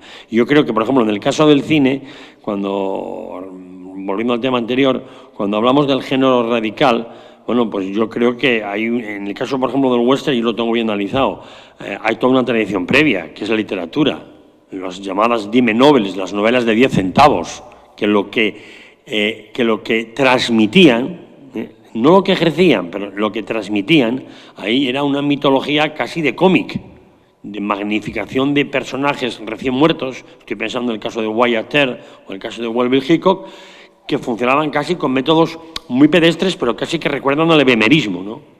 Pero bueno, con mentiras y gordísimas. Pues oye, a fulano de tal se le atribuían 100 muertos. Y en vida se sabe que Billy el Niño mató a 6, que no es poco, ¿eh? Y la mitología enseguida contó, no, mató tantos hombres como años tenía cuando lo mató a Pat Garrett, 21. El que lo inventó sabía que era mentiroso.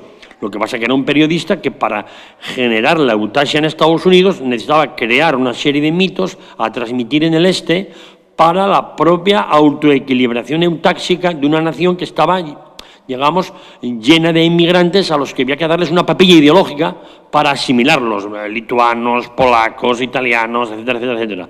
Entonces, evidentemente, yo creo que plantearse el tema del género radical es un tema muy importante.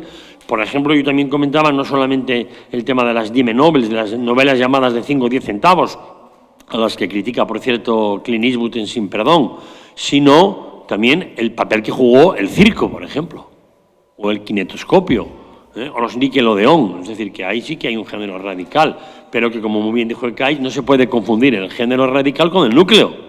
Claro, el núcleo es otra cosa, el núcleo ya forma parte de la esencia, aunque no agote la esencia ni defina la esencia. Simplemente era esto lo que quería decir. Daniel, y luego hay 2 palabras más pedidas, Luis Carlos y José Luis.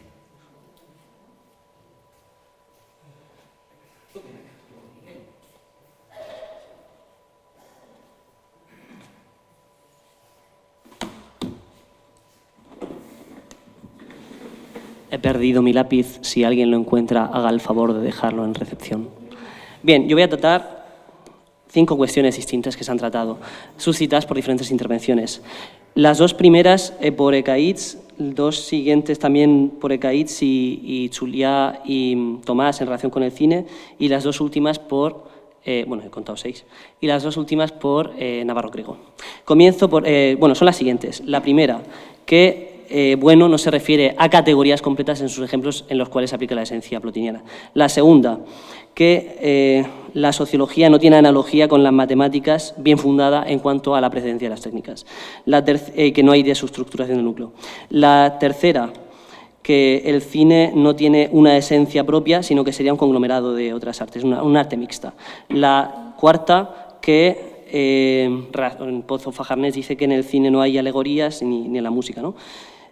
Luego, y de Navarro Grego, que se hace un uso excesivo de la teoría de la esencia en el animal divino. Y la última, que se hace un uso excesivo de la teoría de la esencia del animal divino. No, en general. No, sí, me refiero de la teoría de esencia expuesta del animal divino a otros campos. Sí. Eso me refería. Bien, y una que voy a aportar de mi lado, ¿no? Bien, comenzando por la primera, de que no se refiere a categoría en los ejemplos bueno de la esencia plotiniana. Completamente de acuerdo. Ahora bien, suscita esta cuestión una dificultad, y es que la sociología es una categoría, así estamos de acuerdo, ¿no? Entonces, esta categoría, al igual que cualquier otra categoría, tiene que tener un origen. Este origen puede ser, puesto que nada surge de la nada, es decir, no puede surgir ex nihilo, tiene que resultar de 3 procesos de transformación diferentes posibles. El primero es el de reducción, el segundo es el de emergencia y el tercero es el de anamorfosis. Bien, no puede ser ni de reducción ni de emergencia, porque una categoría, si supusiéramos que emerge positivamente, ahí no es imposible, porque entonces ya preexistiría sustancialmente y por tanto no habría tal surgimiento de la sociología, ni tampoco puede ser de reducción, en cuyo caso se rompería con la inconmensurabilidad entre las categorías. Por tanto, apagógicamente tiene que ser de anamorfosis. Es más, dentro de las anamorfosis hay 2 especies que tienen bueno, que son la anamorfosis determinada y la anamorfosis indeterminada. La anamorfosis determinada es la que se mantiene la inmanencia de una categoría. La anamorfosis indeterminada es la que supone la trascendencia de una categoría hacia el resto. Bien, la anamorfosis constituyente de toda categoría, yo aquí no me refiero a la sociología, en todo caso, un caso específico, no puede más que ser de una anamorfosis indeterminada, en cuanto a que la constitución de una categoría, por definición, trasciende a aquella categoría de la cual se ha constituido. En este caso, la técnica que está a su origen. Por tanto, incluso en este plano meramente abstracto, ya se termina como necesaria, mediante este argumento, que la sociología, si la consideramos tal categoría, haya tenido que tener una anamorfosis que le haya dado lugar constitutivamente. En relación con esto también, que no tiene analogía con las matemáticas, a mí me parece que corremos el peligro de utilizar la analogía en un sentido absoluto. La analogía supone una no identidad entre aquellos objetos a los cuales se analoga, en este caso una analogía de proporcionalidad, es decir, A es A, B lo que C es A, D. La analogía es, por tanto, secundum quid, es decir, se refiere a un parámetro en lo cual se asemejan 2 cosas que son sustancial o esencialmente diferentes. En este caso, es analogable cualquier ciencia humana, de nuevo no me refiero a la sociología en especial, a cualquier ciencia natural, en la medida en que por su condición de ciencia humana, aunque no tenga un cierre de categoría, se ha construido a imagen y semejanza y por tanto se presta a un análisis nosológico en cuanto al análisis del espacio nosológico, las metodologías de los modos y principios nosológicos, etc. En cuanto a eso, hay analogía, por tanto. Ahora bien, no hay analogía en que la sociología no tiene un cierre categorial, ni ninguna ciencia humana tiene un cierre categorial. Ahora bien, yo creo que no es suficiente decir que no tiene un cierre categorial para negar la desestructuración. ¿Cuál es la diferencia? Que un cierre categorial, al constituir ese campo, lo cierra ese campo respecto a otras disciplinas completamente. Mientras que la sociología, como no hay un cierre categorial en la constitución de la propia disciplina, la categoría que se constituye no está cerrado su campo respecto de la filosofía, por eso aumentaba que el regresus, la teoría sociológica mal llamada, idéntica a una filosofía social, filosofía propiamente dicha, más en el progresus, la incorporación que realiza de la ingeniería social supone un tramo tecnológico que evidentemente también rompe el cierre que se puede establecer en torno a la metodología de explicación de funciones sociales. Seguimos con la cuestión del cine. Ekaitz dice que el cine no tiene una esencia propia. Sin embargo, yo esto me parece problemático. Lo primero, porque el sintagma esencia propia no me parece que signifique eso. No entiendo exactamente qué significa eso. ¿Qué sucede? Que el cine también es una categoría. Entonces, de la misma manera que cualquier otra categoría tiene que tener una anamorfosis determinada que está a su origen. ¿Que es un arte mixta? Estoy de acuerdo. ¿Qué sucede con el cine? Que yo creo que esto se podría conceptuar mediante la noción de una unidad complexa. Entonces, el cine incorpora toda una serie distributivamente de artes diferentes, la música, la literatura, la iluminación, etcétera, etcétera. Cada una de las cuales tiene su propia sustancia, es decir, el director de cine no le puede decir a un compositor, hágame usted una modulación a la mayor, porque el director de cine no sabe lo que es la mayor ni lo que es una modulación, ni tiene por qué saberlo. Ahora bien, ¿cuál es el arte propio del cine y negar esta sustancia propia del cine y, por tanto, su categorialidad? Y, por tanto, la necesidad de que haya esa anamorfosis. ¿Cuál es el arte propio del cine respecto de todo ese tramo distributivo y por eso una unidad compleja? ¿Cuál es su tramo atributivo? El coordinar, es decir, complexionar todas esas diferentes disciplinas. Es decir, que el director de cine lo que hace es poner, entre comillas, de acuerdo las categorías de la música con la literatura, con la iluminación o con las artes que estén implicadas. En ese sentido, se puede decir que el cine, puesto que tal categoría, que consiste precisamente en complexionar, en cuanto a tal arte mixta, todas esas categorías, tiene que tener también un origen. Ahora bien, que esté mal conceptuado por Pozo Fajarnés es algo en lo cual no puedo entrar porque no es mi especialidad. Y luego, más rápidos, sobre las alegorías en el cine y la música, aquí me voy a posicionar del lado de Julià, Caïts y Tomás, en cuanto no solamente a la música que ya he desarrollado, me parece suficientemente Julià, sino en cuanto al cine en el siguiente aspecto, que me parece no se ha comentado ese argumento y es importante. Si estamos de acuerdo en que los textos literarios tienen alegorías, entonces me parece que hay una dificultad en que cuando estos textos literarios que en la forma de guión se representan cinematográficamente, si presentan alegorías, ¿cómo puede ser que al representarlo cinematográficamente ya se pierdan esas alegorías? Me explico. La Divina Comedia tiene alegorías. Hacemos una película sobre la Divina Comedia, entonces la película sobre la Divina Comedia ya no tiene alegorías. Esta es una dificultad que hay que plantearse. Y luego, sobre la cuestión del uso excesivo de la teoría de la esencia del animal divino, estoy de acuerdo en que efectivamente hay mucho sobre el uso de la teoría de la esencia expuesta del animal divino hacia otros campos. Estoy de acuerdo en que hay una extralimitación en algunos casos en los cuales no está bien aplicada. Sin embargo, en el caso de las categorías, me parece que plantear esencialmente la pregunta por qué es el cine o qué es la sociología o qué es otra cosa distinta, cuando se trata de instituciones que por tanto se han constituido históricamente, el modo adecuado, bien aplicada la teoría de la esencia genérica, para tratar ese qué es en su circularidad con el análisis no zoológico de las disciplinas correspondientes a la luz de la teoría de cierre categorial o a la luz de un tratamiento no etológico cuando no se trata de una disciplina científica, tiene que ser necesariamente el formato plotiniano, porque apagógicamente el formato porfiriano, por su naturaleza ahistórica, no puede explicar cómo ha surgido esa disciplina en cuestión, esa categoría. Precisamente por el surgimiento presupone un género radical que se desestructura con un corte ontológico y constituye esa categoría. No puede más que tener, por tanto, un formato plotiniano, aunque después se aplique mal. Y luego, también en relación con Navarro Grego, me parece que es cierto que en el cine puede haber propaganda de carácter político, pero que corremos el riesgo también frecuentemente de reducir el cine precisamente mediante un reduccionismo sociologista a esos componentes propagandísticos que a mí me parece que en todo caso son lo que el cine tiene de no sustancial, es decir, de adjetivo, cuando lo que hay que hacer, me parece a mí, es sobre todo enfatizar los componentes sustantivos y el análisis fílmico en lo que tiene el cine precisamente categorial, es decir, de inconmensurable con la propaganda en su dimensión sociológica propiamente dicha.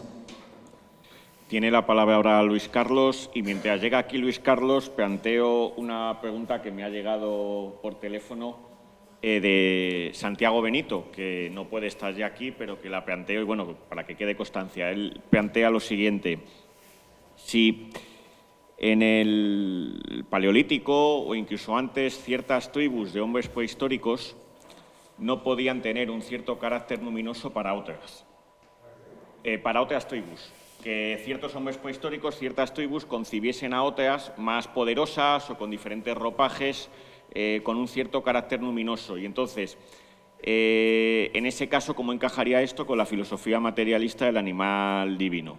Entonces, eso también es una cuestión que yo planteo aquí. Yo la respuesta que le di en su momento cuando me la planteó, y me lo ha recordado ahora que lo planteara aquí al auditorio, es que acaso esos otros hombres que se estaban presentando con carácter luminoso a la otra tribu no eran concebidos como hombres por esa tribu, sino como animales. Y entonces yo creo que se puede perfectamente reconstruir por ahí. Bueno, nada, como han salido tantas cosas, pues vamos a ver, lo planteo así en general, y luego o sea, la cuestión de la esencia y la filosofía consiste pues, en clasificar y no confundir unas cosas con otras. Yo creo que eso porque las ciencias están funcionando con independencia de la filosofía y el mundo funciona con independencia de la filosofía por su propia dinámica. Entonces, pues nosotros lo que hacemos, el plano nosiológico es fundamental. Es decir, alguien sabe hacer algo en una categoría, lo más normal es que esté dentro de la categoría y tienda a defender la categoría que lo lleva haciendo toda la vida, ¿no?, frente al resto. Entonces, ¿qué es lo que se hace el plano nosiológico? Se utilizan las ciencias, que ya es ética, para saber lo que está haciendo el que está dentro de la categoría. Entonces, el análisis nosiológico es el análisis de las ciencias, de las técnicas y los conceptos que está utilizando ese señor. No es necesario ser un especialista a fondo, bueno, ni era economista, ni era, etcétera, ¿no?, ni era político y todo eso, y sin embargo, lo primero que hace es, ni religioso, analizar las ciencias que estudian la religión, la política, el arte o lo que sea. Es decir, el análisis nosiológico es imprescindible porque como somos una filosofía de segundo grado, ese segundo grado implica las ciencias, los conceptos de lo que se está haciendo en el primer grado, claro. Entonces, muchas veces estar en el primer grado de modo interno en el gremio te impide tener una visión o alcanzar una visión de segundo grado o ética. Ética quiere decir porque tienes que compararla con otras teorías. Entonces, el plano del análisis nosiológico es fundamentalísimo. Y entonces, cuando el plano del análisis nosiológico es el que te permite saber si ahí hay un contenido, que es lo que se llama una esencia, si hay un contenido que coordine los diferentes conceptos y fenómenos de esos elementos, de ese campo. Entonces, la esencia es lo que coordina eso y te dice qué es y te permite clasificarlos y te permite saber el núcleo, qué es la teoría acertada, cuál es la teoría que no es acertada, dentro de la dialéctica que hay entre la filosofía, que nunca se va a acabar. No porque nosotros creamos que tenemos razón, la filosofía se va a acabar en nosotros, al revés, ni muchísimo menos. Entonces, aquí yo creo que una de las claves que ha habido con toda esta discusión pues es la idea de sustancia, que se ha sustancializado a mi modo de ver. Porque esta idea de sustancia, claro, tiene que ver con el contenido, con lo sustancial, con la unidad, ¿verdad?, con la unidad y con la identidad. La identidad viene a ser la esencia, ¿no?, y la unidad, la conexión entre esas partes. Bueno, pues yo creo que se ha sustancializado esta sustancia, que es en el caso del arte, y entonces, por así decir, estas discontinuidades se han borrado. Estas discontinuidades entre categorías, entre diferentes categorías artísticas, etcétera, etcétera. Y se ha tendido a borrar, el plano nosiológico de las ciencias se ha tendido a borrar porque desde esta continuidad pues eliminar estas discontinuidades era necesario para darle a la sustancia esa sustantividad que se le pretendía dar y que no venía del contenido propio, independiente de la categoría, de la cosa, de la obra sustancial, sino que se tendía a ver desde fuera. Bueno, quiero decir, yo lo que creo es que se han aplicado una serie de ideas metafísicas y por eso este curso de filosofía de la religión me parece muy importante porque es donde se ha analizado a fondo qué significa la idea de Dios y hasta dónde llega la idea de Dios y cómo la teología pues realmente no tiene que ver con la idea de Dios. Es la esencia, ese contenido que se forma, que se va, diríamos, desapareciendo, por así decir, se va diluyendo en función del contorno, y entonces la Iglesia Católica pues son, pues eso, derecho romano y ideas griegas, ¿no? O sea, santos y fetiches, dice, bueno, son. Entonces, esto yo creo que es lo que se ha tendido a aplicar al materialismo filosófico. Y entonces,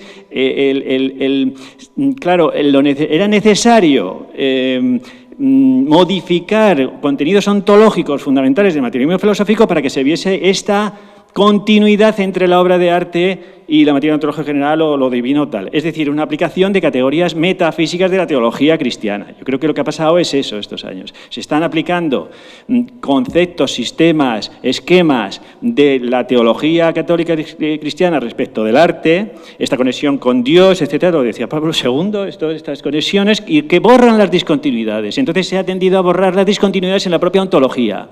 Y claro, esto se repite constantemente, no es que la obra de arte remite a la materia teológica general, como si pudiera tocarla de algún modo, como si Dios estuviera presente ahí, como si esto yo creo que esto genera mucha confusión porque la gente ve la materia trascendental por todos los lados, por todos lados, como el cristiano veía a Dios en todas las cosas. Y entonces esto es demasiado, porque quiere decir, las discontinuidades no significa que sean materia ontológica general, una discontinuidad hay por todos lados, es decir, cada vez que pintas algo, ahí se producen discontinuidades entre, etcétera.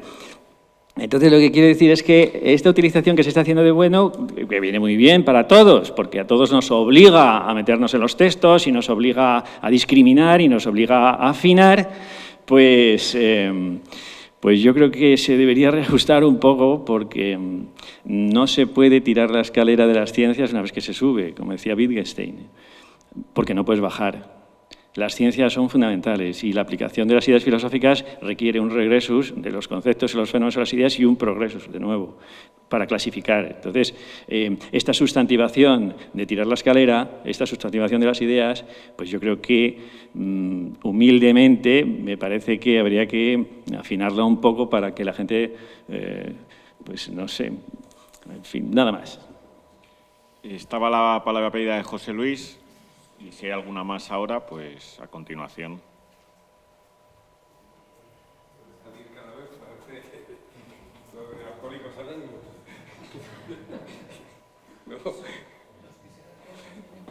Oye, las gafas. Bueno, yo solo unas pocas cosas para aclarar algunas cosillas que se han comentado. Yo cuando he hecho, voy a hablar de mi libro, lo siento, pero sin entrar en él porque ha salido a cuenta, ¿no? No quiero hacer aquí un umbral. Yo he tratado de hacer lo que hizo Bueno en muchas ocasiones, pues cuando analizó pues otros ámbitos, ¿no? Del conocimiento, pues la música, por ejemplo, la arquitectura. He tratado de seguir esos pasos y vamos, no sé si me salió muy bien. A algunos parece ser que no les gusta, pero no puedo hacer nada, ¿no? A ver, para una cuestión. Primero, cuando introdujimos la cuestión esta de Kane, yo también lo comparé con Rambo, que creo que no hay Rambo 3, ¿eh? Me parece que no existe esa película. Me la debí... existe Rambo 3. Bueno, pero daría igual Rambo 1 y Rambo 2, ¿verdad? Y es que lo que quiero decir es que... ¡Qué barbaridad! Bueno, que la idea de superhombre también está ahí la idea de superhombre. Y ahí no hay ninguna bueno, es un tipo que mata débiles, por lo menos en ese aspecto, ¿no? Entonces, por lo menos ciertos matices de la idea de superhombre, ¿eh? Porque va matando vietnamitas sin parar, porque él es una especie de Hércules, ¿verdad? Bien, pues yo creo que, bueno, y además, por puntualizar una cuestión, mientras que una persona ve Ciudadano Kane, igual hay 100 que ven Rambo. Eso también. Y entonces la filosofía crítica pues tiene que decir que esa idea está ahí y lo bueno, lo malo que pueda tener, cualquiera de las ideas que hay en el cine, aunque sea cine que no consideremos pues obra de arte. Bueno,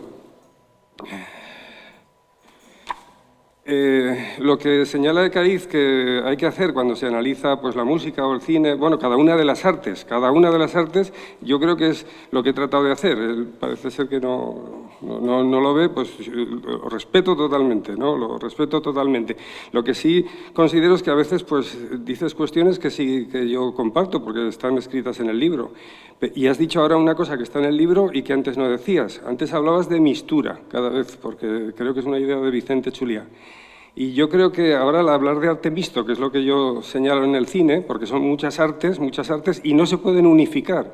Yo creo que la idea de mistura lo que hace es unificar como si el cine fuera eso, una unidad y bueno, ya es algo que he señalado antes, ¿no? Como si fuera una unidad en la que todas las artes se desdibujan, ¿no? Y no es así, no es así. Desde luego que las alegorías están en el cine. ¿Quién ha dicho que no están? Porque en el cine está la literatura. Otra cosa es cómo se lleva esa alegoría al cine y mientras esté la literatura estará la alegoría, ¿de acuerdo? Ahora, eso también voy a decir, la alegoría no es lo que hace arte sustantivo al cine, yo creo que no, es más, cuando uno trata de analizar la película, desde fuera, el receptor podrá ver esa idea o esa alegoría pues como obra de arte, pero no es que el uso de la alegoría como hace pues Lope de Vega pues haga que eso sea sustantivo. Me parece que eso lo tenemos todos claro. Bien, 2 o 3 cosas más y se acaba, pero rapidísimo. Yo tampoco he dicho nunca que el género radical sea el núcleo, eso jamás lo he dicho y eso no está en el libro. Que sea el género generador, el género radical sí, y he tratado de señalarlo cuando he hablado de la técnica de los espejos. Pero bueno, sí, echar un vistazo a lo que digo del núcleo en el cine porque ya he dejado el espejo. Pero bueno, sí, eso se puede acudir a él si se quiere, si no, pues es igual. Y otra cuestión, que pone aquí, joder. Y bueno, solo la última y no tiene que ver conmigo.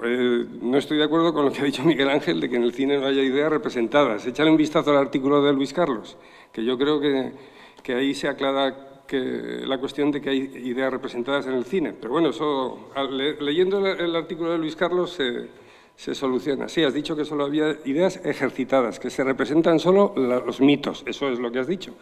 Entonces te digo que hay ideas representadas, simplemente eso. Bien, Ricardo, si quieres. Luego Miguel Ángel.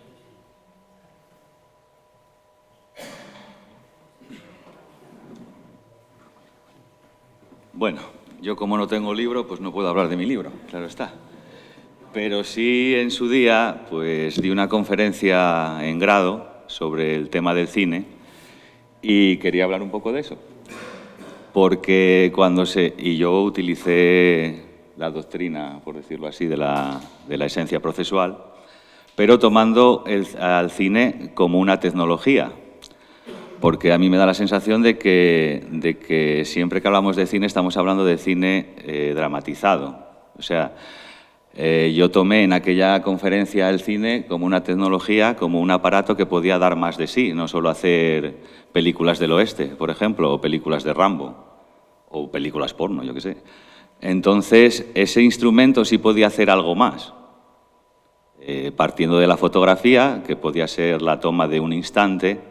Lo que pretendía el cine era tomar una secuencia, no solo un instante, sino el pasado de ese instante y lo que podría entenderse como el futuro. Y por eso pues yo hablaba de cine artístico, claro está, pero también se puede utilizar la cámara cinematográfica para grabar el proceso del crecimiento de una alubia, por ejemplo. Y acelerando el ritmo o ralentizando ese ritmo, tener una perspectiva de ese crecimiento distinta a la observación directa apotética. Y de esa manera tener acceso a realidades que nuestra organolepsis directamente o de forma natural no llegaba a ella. Entonces, claro, yo al utilizar esa esencia procesual, el cuerpo de esa esencia pues también pues tiene que ver con los guionistas o con el director de fotografía y todas estas cosas, pero al considerarlo como una tecnología, el curso se ceñía a la propia tecnología. Entonces tendríamos una primera etapa del cine donde hablaríamos de celuloide, por ejemplo, una segunda etapa donde hablaríamos de vídeo y una tercera etapa que estaríamos ahora, que sería la etapa digital, pero ciñéndome únicamente a el aspecto tecnológico. Para mí el aspecto artístico pues es una parte de... Y esa conferencia iba no en contra ni de Miguel Ángel ni de Joséchu, sino que iba en contra de Martin Scorsese, precisamente, cuando decía que el cine de superhéroes no era cine. Entonces yo la pregunta que me planteé es ¿qué es cine y qué no es cine? Y el género radical del cine, pues yo es verdad que lo ponía en dos vías. Por un lado la fotografía, que es esencial al cine, lo que pasa que necesitaba un desarrollo precisamente tecnológico para poder revelar fotografías, 24 fotografías en un segundo, que es la diferencia entre la fotografía y el cine, porque efectivamente un fotograma es una fotografía, pero para hacer cine necesitamos al menos 24 por segundo y hacer la secuencia. Entonces, bueno, yo lo había tratado así. ¿Qué pasa? Que esa conferencia no la ha visto nadie, entonces quería comentarlo aquí, ¿no? A partir de aquí, aquellas personas que quieran hacerme alguna crítica, yo lo agradecería porque no he dado un paso más. Sé que Joséchu sí vio aquella conferencia y he discutido mucho con él, y yo en muchas cosas, sí, en muchas cosas. De todos modos, yo los dos géneros radicales que ponía, porque sí que, como yo el núcleo lo situaba por un lado en la grabación y por otro lado en la proyección, me parecen dos momentos que Joséchu también trata en el Infier y en el Faztu, me parece que lo distingues así, ¿no, Joséchu? Sí, porque yo el libro lo he leído, Joséchu. Entonces, a mí me parecen dos momentos fundamentales, pero que tendrían dos géneros radicales distintos. Por un lado, la grabación estaría vinculada a la fotografía y la proyección sí estaría vinculada a aquellos procesos en los cuales se simulaba el movimiento. y que podría llevarse incluso hasta las cuevas de Altamira o paleolíticas, cuando con la luz se intentaba simular el movimiento de los bisontes o de los tigres, etc. Entonces yo sí lo dividía en dos partes, porque la diferencia que tiene el cine es que la simulación que tenemos en la proyección, porque realmente ahí tenemos una simulación de ese movimiento, pero que supone que la acción se hubiese dado. Quiero decir que el indio del que nos habla Miguel Ángel, o de Wyatt Earp, que va a caballo, en el momento de la grabación sí tiene que pasar cabalgando. Entonces, aunque la proyección sea una simulación de movimiento, una apariencia de movimiento, ese movimiento sí se tuvo que dar en la grabación. Pero bueno, simplemente era para comentarlo, por si fuera alguien quiere hablarlo, y porque yo lo que sí necesito y espero es retroalimentación, o sea, feedback, y ver cómo se puede profundizar.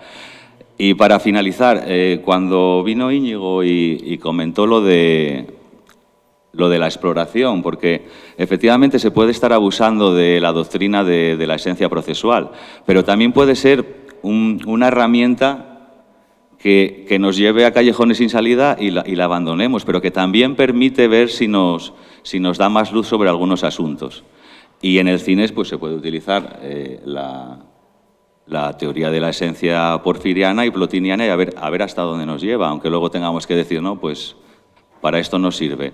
O incluso, pues eso, Daniel, que esté explorando esa vía y que luego se dé cuenta o llegue a callejones que no le permitan avanzar. Entonces, bueno, tampoco creo que deba cerrarse el camino por ahí.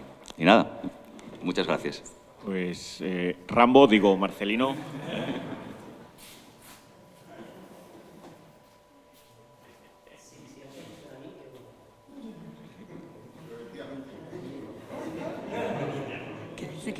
Que si hacen alusión, pero en su momento contestará. Bueno, no, yo salgo simplemente porque cuando el amigo Fajarnés estaba exponiendo lo de Rambo, le dije desde el asiento así, porque se me escapó el dedo solo, y M2. Y sí, que cuando Fajarnés estaba exponiendo, que yo le dije desde el asiento que no estaba de acuerdo con... Esto significaba que no estaba de acuerdo con que la interpretación de Rambo debiera hacerse en términos del superhombre. La razón es esta, y bueno, eso son notas que tengo, pero que tampoco está... Pero bueno, para exponerlo aquí y así, la razón es esta.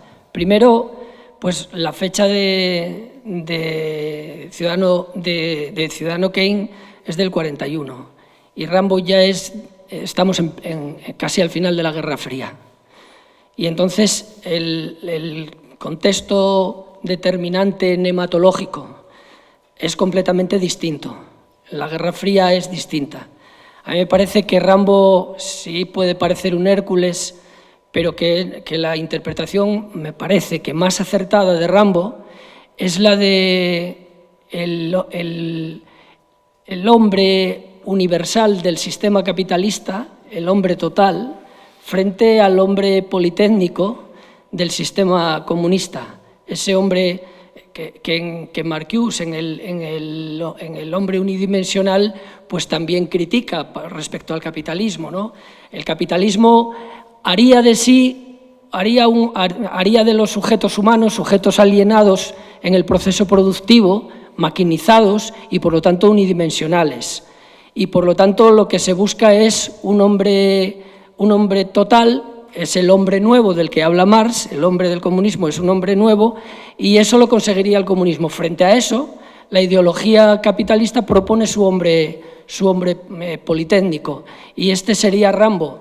Bueno, ¿dónde veo un fulcro, por lo menos, en Rambo para poder decir esto? En ese cuchillo politécnico que lleva, que se desenrosca y que tiene de todo dentro de una especie de carcaj que lleva de una funda, de un alma del cuchillo, pues ahí aparece la posibilidad de que Rambo se pueda curar sus propias lesiones, etcétera, etcétera. Y entonces ese soldado universal, esa especie de soldado universal del capitalismo es la figura, la imagen con la que se enfrenta el capitalismo norteamericano a, por ejemplo, el aviador del cine soviético, ¿no? Ese aviador que, a pesar de que pierde la pierna, pues se levanta como un hombre total y es capaz de, que se veía, por cierto, en los cineclubs en Asturias por lo menos, ¿no? Y entonces me parece que esa es la figura, más que el de Ciudadano Kane. Por tanto, ahora bien, que Rambo es una película que desde el punto de vista estético es muy mala, o al menos esa es mi opinión, es cierto, pero eso forma parte del canon de belleza y no de la cuestión de la sustantividad cinematográfica, que puede tenerla. Si acaso comparamos algunas escenas de Rambo, por ejemplo, saliendo del agua con el cuchillo, con las escenas de Greystock, el Tarzán de los monos, saliendo con el bastón con el que mata a los chimpancés o a los gorilas que lo habían criado, etcétera, etcétera. Bueno, todo eso que puede estar relacionado, pero que son cosas distintas. La calidad de Rambo con relación a la calidad de Ciudadano Kane, etcétera, porque eso depende del canon. Ya sabemos que la idea de belleza es una idea que depende de los cánones que tengamos. No es lo mismo el tuareg o el marroquí que pinta Fortuny, que pretende interpretar a partir del canon clásico al hombre bereber, ¿no? En el siglo XIX. Bueno, y esas cosas que no sigo. Bueno, es eso. Miguel Ángel o Kit Carson. Como solamente nos quedan 16 minutos y hay 4 palabras pedidas, pues os voy a dar 4 minutos estrictos a cada uno. Sí, muy rápido. Por matizarme a mí mismo, que a lo mejor no dije las cosas bien, a Daniel Alarcón, yo en un momento dije que, bueno, al contrario, haga un uso inapropiado, excesivo de la teoría de la esencia procesual de raigambre, digamos, plotiniana, sino que, bueno, evidentemente lo que quiere tomar distancias frente a la teoría de la esencia clásica de raigambre aristotélica, que es la que está presente en el tomismo, ¿eh? La del to hipokeimenon, la de la esencia como sustrato, la de la usía tradicional, que es la que, digamos, está incluso recogida en el diccionario de la Real Academia cuando ves una definición que te pone pues un género y después una serie de diferencias específicas, ¿no? Por eso ponía yo el ejemplo mundano, vulgar. Si a alguien le preguntas qué es una misa, o qué es un bautizo, o qué es una romería, por ejemplo, la del Carballo, pues te va a dar una definición típica de diccionario que implícitamente ya da por sentado la teoría de la esencia aristotélica, que es la que está más ligada a la de Porfirio que a la de Plotino. Bueno, y otra cuestión. Yo sí que me planteé si no era excesivo el aplicar la teoría de la esencia, por ejemplo, a la mitología. A la mitología. Porque yo vi que había muchos estudios sobre cine, en Estados Unidos estudios sobre cine y sobre western, y muchos que lo que aplicaban era el método estructuralista. Y el método estructuralista es precisamente porfiriano, no plotiniano, porque ahí sí que lo que se busca son una serie de estructuras comunes, como las buscaba ya Piaget cuando daba una definición de inteligencia en el niño a partir de una serie de grupos de transformaciones lógico-matemáticos que eran el grupo INRC, por ejemplo, ¿no? Identidad, negación, reciprocidad, complementariedad. Y respecto a Fagernes, tiene razón, yo me expliqué mal, precisamente mi tesis es un mentís a lo que yo dije antes.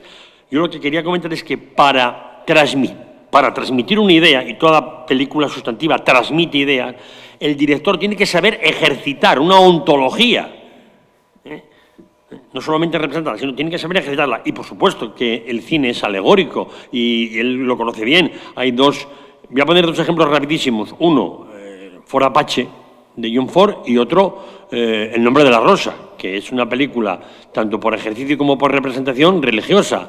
Es decir, en Jean-Jacques Annaud, y eso sí que es difícil, en la película El nombre de la rosa nos quiere presentar cómo funciona la lógica nominalista frente a la lógica esencialista aristotélica, y a través de imágenes eso es muy complejo, y lo consigue precisamente pues cuando intentan acceder a la parte alta de la abadía y quatuor, pues claro, no se dice en griego sino en latín, y tiene no 5 letras sino 6. Bueno, pues ahí se ve a través de imágenes, lo cual es muy complejo, cómo se está refutando una lógica, que es la lógica aristotélica, a través de la lógica nominalista, porque evidentemente en la construcción, en la transmisión de ideas que a su vez hay una dialéctica diamérica por intercalación entre ejercicio y representación, pues lo que nos quiere transmitir Jean-Jacques Hano es que el personaje de Guillermo de Baskerville de alguna manera es Guillermo de Ockham y es un adelantado de la ciencia.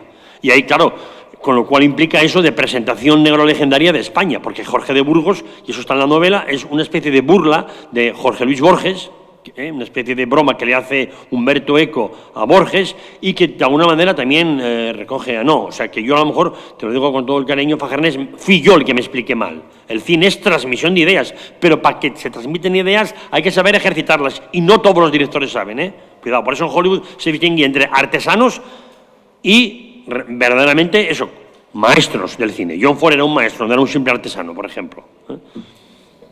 Vicente.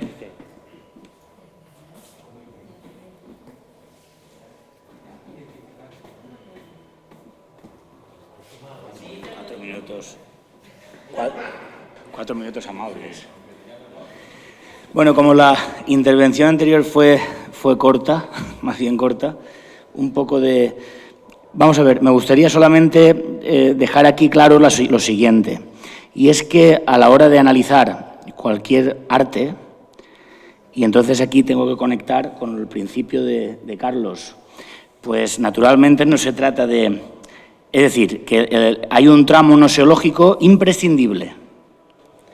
Yo, por ejemplo, ya he tenido el privilegio de leer el libro de Tomás y ahí especifica en la pintura la distinción entre cierre tecnológico y cierre fenoménico. Entonces, naturalmente, esto sin la noseología no se puede hacer. Es decir, el cierre tecnológico de cualquier arte precisa un análisis noseológico. Ya sé que esto no ha sido muy leído, pero Gustavo Bueno, por ejemplo, en la música, inserta la música en el espacio noseológico de manera oblicua a través de una idea muy importante que es la idea de glomérulo. La idea de glomérulo pues, solamente se puede afrontar noseológicamente, pero es que además, independientemente del plano beta, que tiene que ver con la categoría técnica de la música, de la composición, y que es muy complejo de analizar, porque glomérulo es una idea que no es unívoca, es decir, que dentro de la música hay muchos géneros de glomérulos. Los glomérulos son unidades morfológicas. Pero es que además, esos glomérulos musicales nos remiten además, oblicuamente también, a diversas ciencias. Y no hay que olvidar que, por ejemplo, en la lección sobre las relaciones de Gustavo Bueno, cuando habla del fundamento de la relación, hay un momento donde hace una trituración y una reconstrucción de las teorías de Ansermet y hace una cosa que es muy importante, porque esto no está documentado en ningún sitio, es suyo, original. Vincula las teorías de Ansermet a la ley de Weber y Fechner. Y entonces lo que hace es un análisis muy importante sobre los logaritmos de las relaciones. Entonces ahí necesitamos, por una parte, la acústica moderna desarrollada, y hay que echar mano de eso y ver los contextos determinantes y las identidades sintéticas que hay en la acústica, y hay que entrar a fondo en eso, y por otra parte hay que entrar en la psicoacústica. Y en la psicoacústica ya ofrece muchos problemas, pero también hay que afrontarlos. Y todo eso está alrededor de las unidades morfológicas de los glomérulos. Los glomérulos en el plano beta dan un cierre tecnológico, pero estas entre comillas, ciencias, como puede ser la ley de Weber y Fechner o como puedan ser, pues, digamos, las estructuras, lo máximo que alcanzan es un alfa 2 en las estructuras, pero ni mucho menos ofrecen identidades sintéticas. Y aquí es donde entra precisamente los cierres fenoménicos. Y los cierres fenoménicos ya remiten a obras concretas y al plano literal. Si uno remite al plano autogórico, el otro remite al plano literal. Pero naturalmente el arte no queda ahí. Y ahí es donde es preciso ver cómo esas morfologías no han salido de la nada. No son ex nihilo, no es el arte puro, la música pura de Hanslick. Es unas sustancias musicales que solamente no pueden relacionarse con nada, sino que surgen de sí mismas. Bueno, pues no puede ser. Eso un materialista filosófico no lo puede admitir. Y entonces eso quiere decir que hay ideas ejercitadas y representadas. Y entonces, para terminar, cuando todos estos, la noseología en los glomérulos, en el caso de la música y en el caso del cierre tecnológico de la pintura, con todos los análisis precisos que hace ahí Tomás, se combina con el cierre fenoménico, y se combina con las ideas ejercitadas y ver las técnicas de traducción inmanente, ahí hay inconmensurabilidad, ahí el análisis que pretenda cerrar eso se destruye inmediatamente. Hay otro ángulo, enseguida se destruye. ¿Qué quiere decir eso? Que la materia ontológico general es poner a la obra en Dios, pero si es justo lo contrario, es justo lo contrario, es decir, es la trituración de todo intento de una sustantificación fijista. Porque la sustancialidad de la que habla Bueno en la fe del ateo es actualista. Actualista quiere decir que tiene que tener en cuenta estos análisis. Y al tenerlos en cuenta está destruyéndose constantemente. Hasta que se deje de destruir, entonces sería adjetiva. Claro.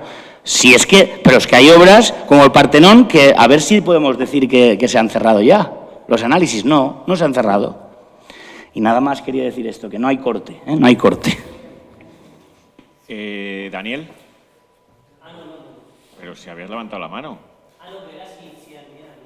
Ah, vale, pues, bueno, pues Íñigo y... Ah. Bueno, pues entonces, pues muchas gracias y quedan aún cuestiones abiertas.